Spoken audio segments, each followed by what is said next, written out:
하나님은 우리에게 은혜를 베푸사 복을 주시고 그의 얼굴빛을 우리에게 비추사 주의 도를 땅 위에 주의 구원을 모든 나라에게 알리소서. 하나님이여 민족들이 주를 찬송하게 하시며 모든 민족들이 주를 찬송하게 하소서. 온 백성은 기쁘고 즐겁게 노래할지니 주는 민족들을 공평히 심판하시며 땅 위의 나라들을 다스리실 것임이니이다. 아멘. 하나님 아버지 감사합니다. 지난 한 주간도 주님의 은혜 가운데 저희들 지켜보아여 주셨다가 거룩한 주일 하나님 앞에 나와 예배드릴 수 있도록 인도하여 주심을 진심으로 감사를 드립니다. 하나님을 예배하는 이 시간 우리의 모든 것들 다 십자가 앞에 내려놓게 하여 주시고 나의 주인이시며 나의 왕이신 하나님만을 바라보며 하나님만을 의지하며 하나님만을 믿으며 나아갈 수 있는 귀한 시간 되게 하여 주시옵소서. 이 예배를 통하여 다시 한번 우리의 믿음을 돌아보게 하여 주시고 하나님 앞에 하나님의 자녀로서 하나님의 백성으로서 온전히 서서 나아갈 수 있는 귀한 시간 되게 도와주시옵소서. 무엇보다도 하나님께서 우리에게 무엇을 말씀하시는지 깨닫게 하여 주시고 우리를 향하신 하나님의 뜻을 받들어 나아갈 수 있는 저희들 되게 도와주시옵소서. 예배를 방해하는 어떤 세력도 틈타지 못하도록 주의 성령이 친히 지켜보아여 주시옵소서. 예배 시작 시간입니다. 마치는 시간까지 함께하여 주시고 오직 하나님만 홀로 영광 받아 주시옵소서. 감사하며 예수님의 이름으로 기도하옵나이다. 우리를 사랑하여 주시고 그래서 언제나 변함없이 우리와 함께 하시며 우리가 힘들고 어려울 때에도 마치 하나님이 나와 함께 하시지 않는 것처럼 느낀 그 순간에도 우리와 함께 하시며 우리를 두 손으로 품어주시며 우리를 눈동자같이 지켜보아여 주시는 하나님의 은혜를 진심으로 감사드립니다. 그러나 우리가 그 은혜를 깨닫지 못하고 나 혼자 외로이 있는 것처럼 느껴질 때가 있었음을 고백합니다. 주님의 은혜를 바라보지 못하고 나와 함께 하신 하나님을 경험하지 못하는 어리석음을 주님 용서하여 주시고 어떤 상황과 어떤 환경 속에서도 언제나 나와 함께 하신 하나님을 인식하며 믿음으로 살아갈 수 있는 저희들 되게 도와주시옵소서. 하나님을 예배하는 이 순간 하나님이 나의 왕이시며 나의 주인이심을 이 시간 고백하며 나아가오니 언제나 어디서나 무엇을 하든지 때마다 일마다 오시는 하나님의 은혜로 함께하여 주시고 무엇보다 우리를 다스려 주시고 통치하여 주셔서 하나님의 뜻에 합당한 삶을 살아갈 수 있는 저희들 되게 도와주시옵소서. 하나님의 은혜가 너무나도 크고 감사해서 하나님 앞에 나와 예배할 때 우리의 물질을 구별하여 하나님께 감사함으로 예물을 드리오니 하나님이 예물을 드린 모든 그 마음의 중심을 받아 주시옵소서. 더욱더 하나님을 사랑하는 마음, 사모하는 마음, 하나님과 늘 가까이 하고 싶은 마음, 그 마음 가운데 풍성함을 허락하여 주셔서 늘 기쁘게 하시고 감사가 넘치는 삶이 될 수 있도록 허락하여 주시옵소서. 무엇보다도 하나님이 함께 하심을 모든 순간마다 경험하게 하심으로 인하여 어떤 상황과 환경 속에서도 능히 이기고 남는 승리하는 믿음이 되게 하여 주시옵소서. 이 드려진 예물이 하나님의 나라를 확장하는 데 귀하게 사용되어지길 원합니다. 성령 하나님 강권적으로 역사하여 주시고 주장하여 주시고 간섭하여 주시옵소서. 이 시간 주님 앞에 나오고 싶어도 육신의 연약함과 질병 때문에 또한 원치 않는 일로 인하여서 나오지 못하는 성도님들이 있음을 고백합니다. 오 주님, 그들을 긍휼히 여겨 주시옵소서. 하나님, 그들을 회복시켜 주시고 치료하여 주시옵소서. 강건케 하여 주셔서 모두 하나님 앞에 나와 함께 기뻐함으로 하나님을 찬양하며 영광 돌릴 수 있는 우리 모든 성도님들에게 도와주시옵소서. 이 시간 우리 모두가 하나님 말씀 앞에 섭니다. 오늘도 우리에게 무엇을 말씀하시고자 하는지 우리의 귀를 기울여 듣게 하여 주시고 들려진 말씀이 우리 가슴에 심겨지게 하여 주셔서 정말 하나님 백성으로서 이 땅 가운데 승리하며 살아갈 수 있는 우리 모두가 될 수 있도록 성령 하나님 강권적으로 역사하여 주시옵소서.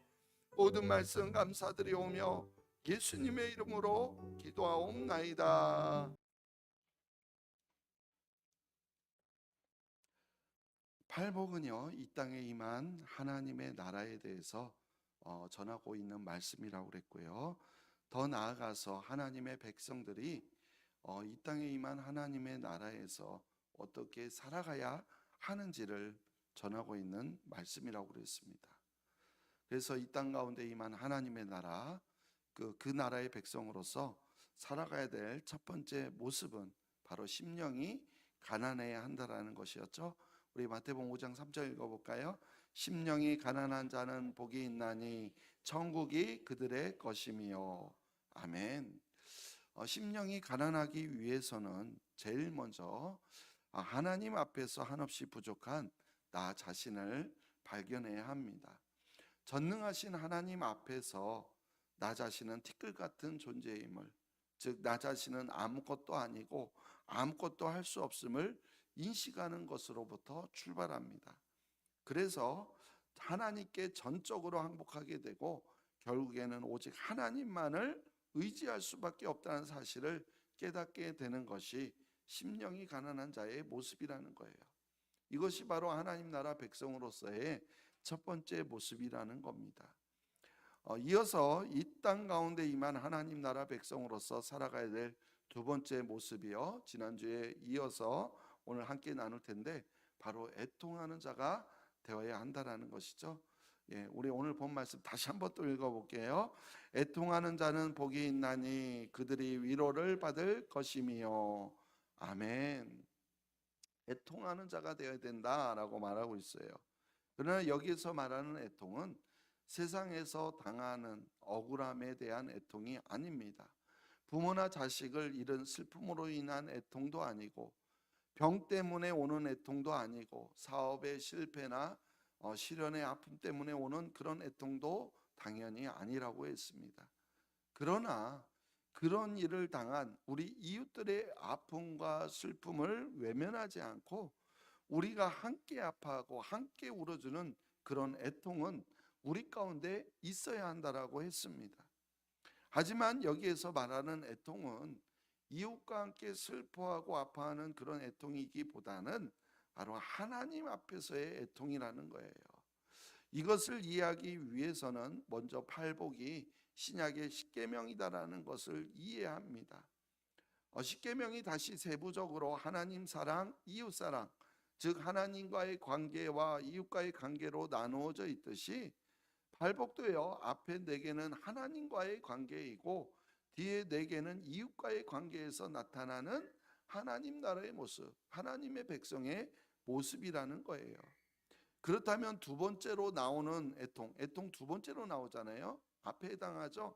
그러니까 이웃과의 관계에서의 애통이 아니라 하나님과의 관계에서의 애통이라는 겁니다. 그렇다면 하나님과의 관계에서 애통은 무엇을 말하는 것일까요? 하나님과의 관계에서의 애통은요, 바로 우리 자신의 죄를 철저하게 깨닫고 하나님 앞에 엎드려 회개하는 애통을 말하는 겁니다. 진실로 애통하는 자는 자신의 죄에 대해서 철저하게 깨닫고 회개할 때 바로 슬퍼하며 가슴 아파해야 한다라는 거예요. 하나님의 나라를 소유한 심령이 가난한 자는요, 오직 나는 부족한 사람이라는 것을 깨닫는 자라고 그랬죠. 그렇기 때문에 하나님 없이는 살아갈 수 없다라는 것을 알고, 그래서 오직 하나님만을 의지하며 하나님의 뜻에 순종하며 사는 사람이 심령이 가난한 사람이라고 했어요. 이처럼 하나님이 아니면 아무것도 할 수 없는 것을 깨달은 그렇게 심령이 가난한 자는요, 그럼 이제 하나님 앞에서 어떤 모습으로 그 다음으로 나아가야 하냐라는 것이죠. 유진 피터슨 목사님의 메시지를 보면 심령이 가난한 자를 벼랑 끝에 서 있는 자라고 표현하지 않았습니까? 내가 만약 벼랑 끝에 서 있다고 한다면 그 가운데에서 나를 구원해 주실 분이 오직 하나님밖에, 한 분밖에 없다고 한다면 우리는 어떻게 하냐라는 거예요.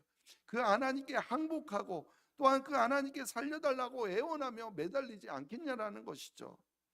이처럼 하나님 앞에 납작 엎드릴 수밖에 없다라는 거예요. 바로 이것이 하나님 나라의 두 번째 모습이에요. 나를 살려달라고 하나님 앞에 엎드리는 모습. 하나님 앞에서 내 자신이 너무나도 연약하고 부족한 것을 깨닫기 때문에 하나님 앞에 항복할 수밖에 없는 거예요. 내가 그 순간 아무것도 할 수 없기 때문에 하나님 앞에 항복하는 거예요. 근데 하나님께 항복하기 위해서는 먼저 나의 죄가 무엇인지를 깨닫고, 그래서 하나님께 용서를 구하는 거예요. 죄로 인해서 하나님과의 관계가 깨졌는데 그 죄를 빨리 회개하고 하나님 앞에 용서를 구해야 되지 않겠습니까? 바로 이렇게, 그래서 나의 죄 때문에 몹시 슬퍼하고 가슴 아파하는 것이 애통하는 자의 모습이라는 거예요. 나는 죄인입니다. 나를 불쌍히 여겨주세요. 나를 용서하여 주세요. 바로 이것이 애통하는 자의 모습, 하나님 백성의 두 번째 모습이라는 거예요. 여러분, 다윗 잘 아시죠? 다윗은요, 하나님께서 내 마음에 합한 자다, 내 마음에 맞는 자다라고 인정해 준 사람이에요. 예수 그리스도가 다윗의 후손으로 오실 정도로 하나님께서는요, 이 다윗을 귀하게 사용하셨어요. 자, 그렇다면 그렇게 하나님 앞에 귀하게 쓰임 받은 다윗은 하나님 앞에서 죄를 짓지 않은 완벽한 인물이었을까요? 아니잖아요. 다윗은요, 자기에게 목숨을 바쳐서 충성을 다하는 신하, 바로 우리아라는 신하의 아내 바세바와 동침을 합니다. 그런데 그때 바세바가 임신하게 되자 그 일을 숨기기 위해서 바세바의 남편, 자기에게 충성을 다하는 그 신하인 우리아를 최전방으로 보내서 고의로 죽게 한다라는 거예요. 자신의 죄를 숨기기 위해서 자신을 위해 목숨을 바쳐 충성하는 신하마저 죽이는, 정말 인간으로서 극악무도한 죄를 저지른 사람이 다윗이라는 거예요. 그런데 하나님께서는 그런 다윗을 왜 내 마음에 맞는 자다라고 하셨던 것일까요? 그거는 바로 그 다음 일 때문에 그래요. 다윗은요, 범죄한 직후에 나단 선지자로부터 그 죄를 지적을 받게 되는데, 바로 그때 다윗은요, 변명하지 않고요, 바로 자신의 죄를 깨닫고 하나님 앞에서 철저하게 회개를 했다라는 거예요. 바로 여기에서 철저하게 회개하며 진정으로 애통하는 바로 그러한 자를 하나님께서는 보신다라는 것이죠.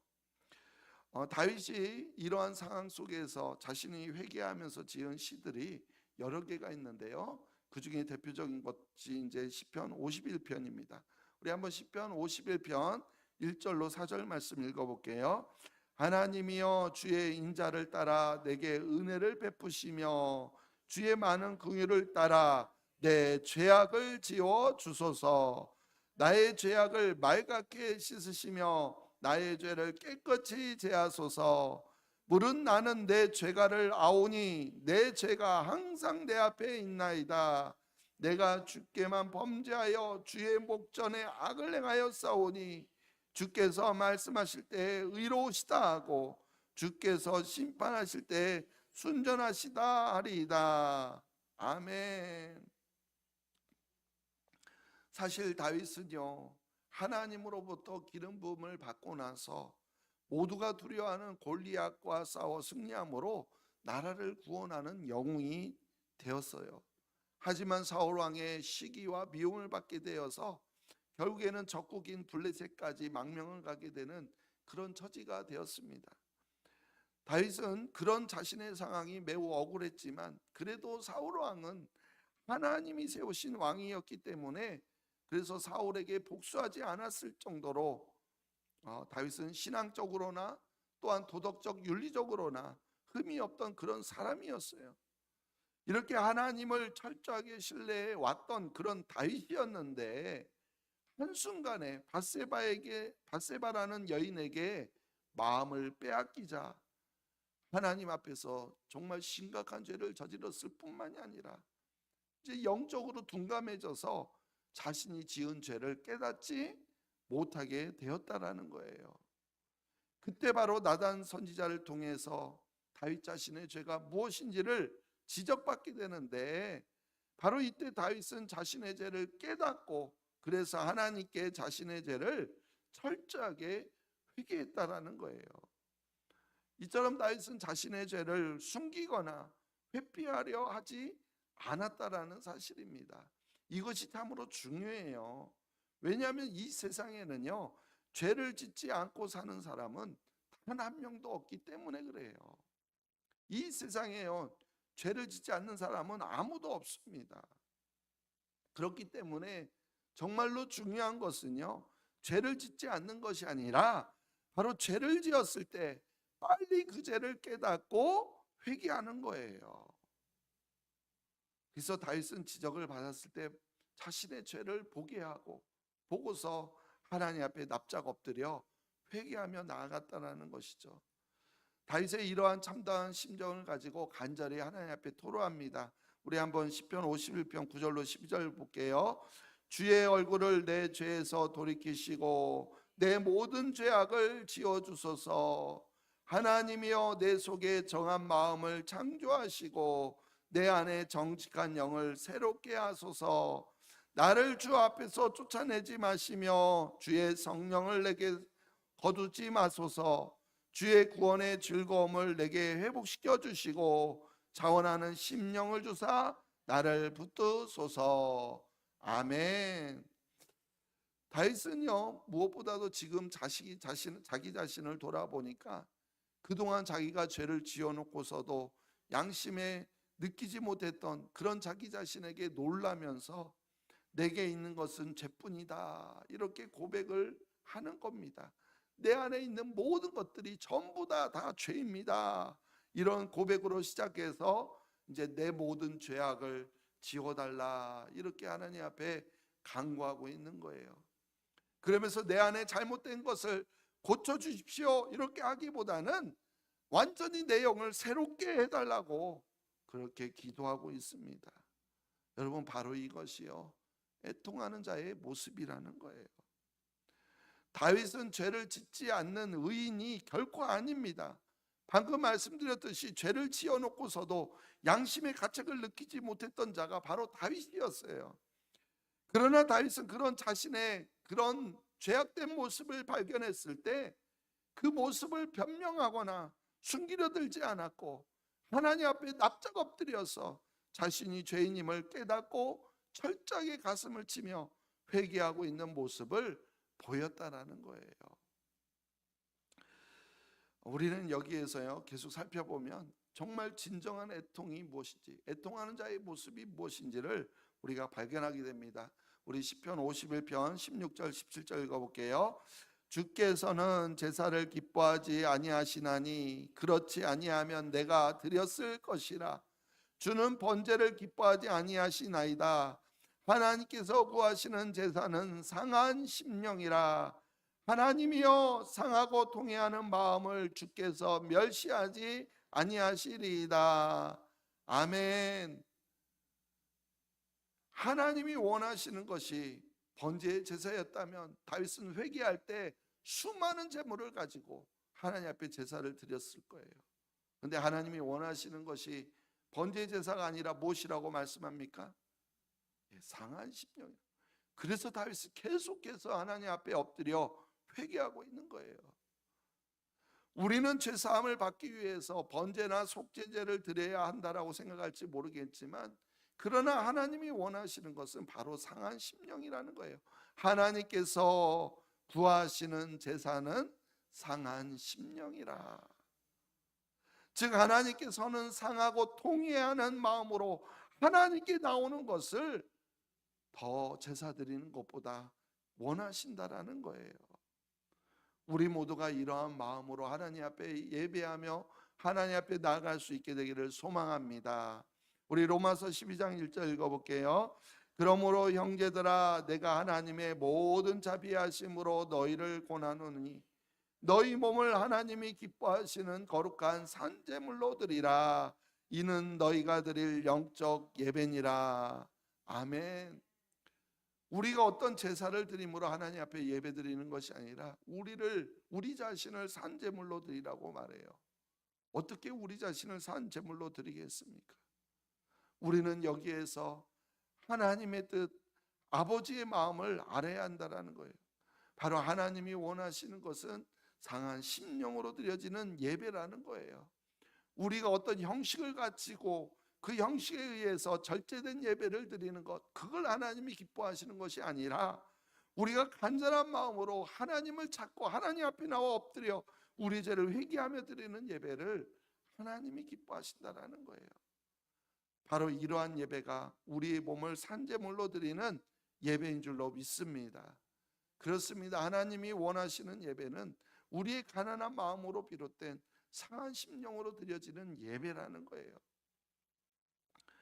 그리고 이처럼 심령에서부터 자신의 죄를 회개하며 애통하는 자가 바로 자신의 몸을 하나님께 산제물로 드리는 예배자입니다. 그리고 이러한 자가 바로 이 땅 가운데에서 하나님 나라의 백성이라는 것이고요. 그리고 이러한 자가 복이 있다라고 오늘 본문이 말씀하고 있는 겁니다. 그럼 애통하는 자가 왜 복이 있는 것일까요? 다시 한번 오늘 본문 읽어볼까요? 애통하는 자는 복이 있나니 그들이 위로를 받을 것이며. 아멘. 애통하는 자, 즉 자신의 죄를 깨닫고 애통하며 회개하는 자는 무엇을 받는다고요? 위로를 받는다라는 거예요. 그렇다면 그 위로는요, 어떤 위로일까요? 그 누구의 위로도 아닌 바로 하나님의 위로입니다. 그리고 그 위로는요, 무엇보다도 죄를 용서해 주는 용서함의 위로입니다. 하나님께서 용서해 주심으로 참된 위로를 받게 되는 거예요. 우리가 죄 때문에 죽어서 지옥에 갈 수밖에 없는 그런 존재인데 우리 죄를 용서해 주셔서 구원하여 하나님 나라 백성 삼아 주시고 이것보다 더 큰 위로가 어디 있습니까? 이러한 하나님의 용서, 이러한 하나님의 위로는요, 전적인 하나님의 긍휼에 근거하고 있어요. 근데 여러분, 긍휼이라는 단어는요, 이제 팔복에서 5번째 나와요. 긍휼히 여기는 자는 복이 있나니 긍휼히 여김을 받을 것이며. 그래서 그때 가서 이제 우리가 긍휼이라는 단어를 좀 더 자세히 살펴보겠지만, 일단 이 긍휼이라는 것은요, 히브리 원어로 헤세드라고 하는데요, 값없이 주시는 하나님의 놀라우신 구원의 은혜를 말해요. 죄인에 대한 하나님의 차별 없는 사랑을 말합니다. 바로 이러한 하나님의 긍휼하심, 하나님의 은혜가 아니었다면 이 세상에서 용서받을 수 있는 사람은 단 한 명도 없어요. 그런데 애통하는 자에게는 무엇을 주신다고요? 위로, 용서함을 주신다라는 거예요. 그리고 이러한 하나님의 긍휼하심, 헤세드의 최고의 결정체는요, 바로 예수 그리스도를 통해 보여주신 십자가의 사랑입니다. 즉 예수님의 보혈의 능력, 십자가의 사랑으로 우리가 용서함의 위로를 받은 거예요. 그래서 애통하는 자는 복이 있는 것입니다. 하나님은 이처럼 자신의 죄를 깨닫고 애통하는 자에게 죄인을 향해 값없이 주시는 긍휼의 은혜로 위로해 주신다라는 거예요.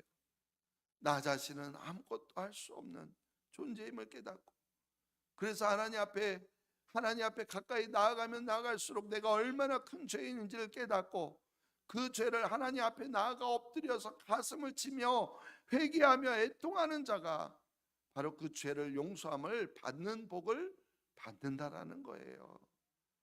이것이 진정으로 하나님 나라의 모습이 아니고 어떤 것이 하나님 나라의 모습이겠습니까? 이것이 진정으로 우리에게 복 아니겠습니까?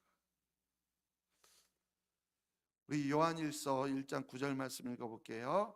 만일 우리가 우리 죄를 자백하면 그는 미쁘시고 의로우사 우리 죄를 사하시며 우리를 모든 불의에서 깨끗하게 하실 것이요. 아멘. 할렐루야. 용서는요, 이처럼 지극히 크고 놀라우신 하나님의 은총이며 위로입니다. 그러한 하나님의 위로를 이 땅 가운데서 누리며 살아가고 있다면 우리는 하나님의 백성으로 살아가고 있는 것이 분명합니다. 여러분, 혹시요 우리는 하나님 앞에서 떳떳하고 부끄럽지 않은 삶을 살고 있다라고 여러분 생각하십니까? 아니면 늘 하나님 앞에서 나는 부끄럽고 정말 감히 고개도 들 수 없는 모습뿐이라고 생각하십니까? 우리가 믿음으로 사는 신실한 그리스도인이라고 하면은 하나님 앞에서 떳떳하고 부끄러움이 없을 거라고 생각할지 모르겠지만, 부끄럽지 않을 것이라고 생각할지 모르겠지만, 그러나 절대로 그렇지 않아요. 믿음의 사람들은요, 하나님 앞에 가까이 나아가면 나아갈수록 뭐가 보이는지 아십니까? 내 자신의 죄가 더 선명하게 보인다라는 거예요. 그러네 누가 감히 하나님 앞에서 나는 죄가 없다라고 떳떳할 수 있겠습니까? 아무리 위대한 믿음의 사람이라고 할지라도 하나님 앞에서는요, 모두 다 똑같은 한 명의 죄인일 뿐이에요. 그런데도 나는 하나님 앞에서 떳떳하며 전혀 부끄럽지 않다라고 생각하십니까? 아니면 정말 나는 하나님 앞에서 아무것도 아니며 아무것도 할 수 없는 존재임을 느끼십니까? 또한 내 스스로 내 죄 문제를 해결할 수 없기 때문에 하나님 앞에 엎드릴 수밖에 없는 존재임을 인식하며 날마다 하나님 앞에 회개하며 살아가고 있습니까? 하나님 나라 백성의 모습은요, 먼저 가난한 심령, 즉 나 자신은 아무것도 아닐 뿐더러 아무것도 할 수 없는 존재임을 자각하는 심령을 가져야 한다라고 했습니다. 바로 그 다음에서야 애통하는 자, 즉 내 스스로 아무것도 할 수 없기에 내 죄 문제 때문에 하나님 앞에 엎드려서 애통하는 것이 바로 하나님 백성의 두 번째 모습이라는 거예요. 그렇다면 우리는 이런 가난한 심령과 애통하는 모습이 우리 가운데 있습니까? 우리가 하나님 앞에서 정말 나는 아무것도 아니며 아무것도 할 수 없는 존재임을 늘 자각하고 계십니까? 내 죄 문제를 내가 해결할 수 없기에 하나님 앞에 나아가 엎드려서 나의 죄를 진실로 회개하며 하나님의 위로하심을 받으며 살아가고 있습니까? 우리 모두가 그러한 하나님 나라 백성이 다 되시기를 간절히 소망합니다. 아무리 위대하고 아무리 높은 자리에 있다 할지라도 이런 가난한 심령과 애통하는 마음을 소유하고 있지 못하다면 하나님의 나라의 백성이 아니라고 감히 말씀드립니다. 우리가 우리 자신의 내면을 깊이 바라보면서 나에게 이러한 모습이 있는지 스스로 돌아보며 성령께서 그런 나의 모습을 깨닫게 해달라고 우리가 고백하며 나아가기를 소망합니다. 그래서 내 자신의 더럽고 추악한 죄악들을 보게 되면 하나님 앞에 엎드려서 나의 죄를 용서해 달라고, 하나님 나의 죄를 용서하여 주시옵소서, 나를 불쌍히 여겨 주옵소서 간절히 기도하며 나아가는 그런 우리가 되기를 소망합니다. 이러한 모습이 바로 애통한 자의 모습이에요. 그리고 이렇게 애통하는 자는 하나님의 위로를 받을 것이라고 말씀합니다. 애통하는 자에게는요, 오직 하나님의 위로만이 진정한 위로가 되는 거예요. 성령님은요, 우리의 심령 깊은 곳에 있는 우리의 모든 아픔과 슬픔, 간절히 회개하는 그 모든 것들을 아신다라는 거예요. 그 누구도 헤아리지 못하고 알지 못하는 그 아픔과 슬픔을 성령님께서는 아셔요. 내 죄 때문에 하나님 앞에 엎드린 그 심령을 하나님은 아신다라는 것이죠. 그래서 우리의 마음을 만져주셔서 우리 안에 하나님의 영을 새롭게 하시고 하나님의 영으로 충만하게 하여 주십니다. 바로 이것이 하나님의 위로하심이고, 이러한 하나님의 위로하심이 진정한 참된 위로가 되는 거예요. 돈으로, 물질로, 어떤 보상으로 위로를 받으려고 하지 마세요. 내가 신앙생활 열심히 했으니까 하나님이 나에게 이런 것을 주시겠지, 그 어떤 것으로도 위로를 받으려고 하지 마세요. 또 누군가의 위로가 도움이 될 때도 힘이 될 때도 있어요. 특히 우리 믿음의 지체들의 위로는 우리가 어려울 때 또 힘들 때 참 큰 힘이 되잖아요. 그러나 그보다도 먼저 하나님의 위로하심이 가장 큰 위로가 될 줄로 믿습니다.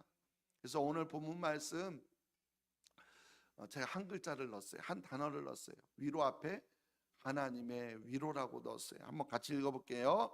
애통하는 자는 복이 있나니 그들이 하나님의 위로를 받을 것이며, 오직 하나님의 위로를 받으시길 바랍니다. 그래서 우리 모두가 하나님 나라 백성으로서 하나님 앞에 엎드릴 때 하나님이 내가 너를 용서해 줄게. 내가 너를 사랑해. 이렇게 위로해 주시는 하나님의 음성을 들으며 살아가시기를 간절히 주님의 이름으로 축원합니다. 하나님 아버지,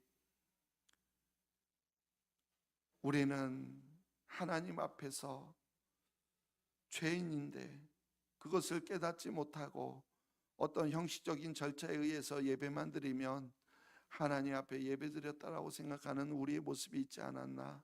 우리를 돌아보게 하여 주시고 철저하게 하나님 앞에 가난한 심령으로 또 애통하는 심령으로 예배하며 나아갈 수 있는 저희들 되길 원합니다. 하나님 앞에 우리의 자신을 보게 하시고 하나님 앞에서 우리의 죄가 얼마나 더럽고 추악한지를 깨닫게 하여 주셔서 간절히 그 죄를 회개하며 애통하며 나아가는 우리 모두가 되게 도와주시옵소서. 그럴 때 하나님의 위로하심이, 용서하심의 위로가 있게 될 줄로 믿습니다. 그리고 그러한 자가 가장 복이 있는 자임을 우리가 다시 한번 깨달아서 하나님의 백성으로서 하나님 앞에 예배할 때 가난한 심령으로 애통하는 마음으로 늘 주님 앞에 나아가 예배하는, 또한 그렇게 살아가는 우리 모두가 되게 도와주시옵소서.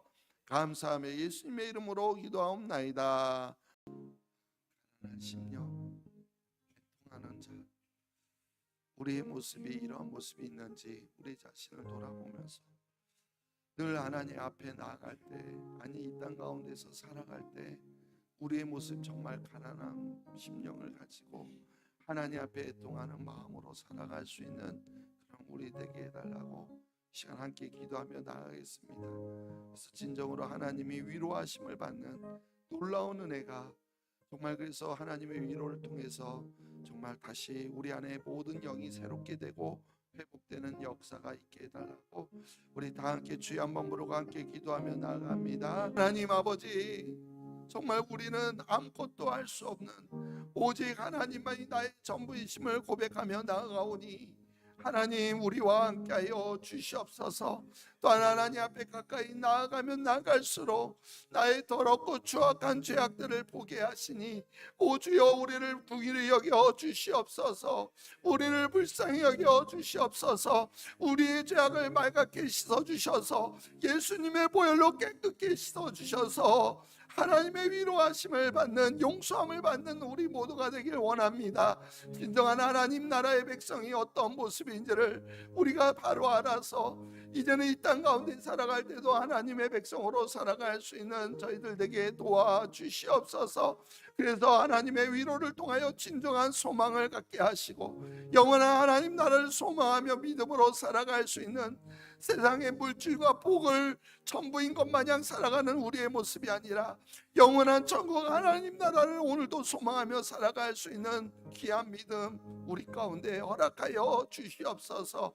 주님 오시는 그날까지 믿음으로 승리하며 담대하게 은혜의 보좌 앞에 나아가 주님 오실 때 영광 중에 맞이할 수 있는 우리 모두가 될 수 있도록 허락하여 주시옵소서. 모든 말씀 감사드리오며 예수님의 이름으로 기도하옵나이다.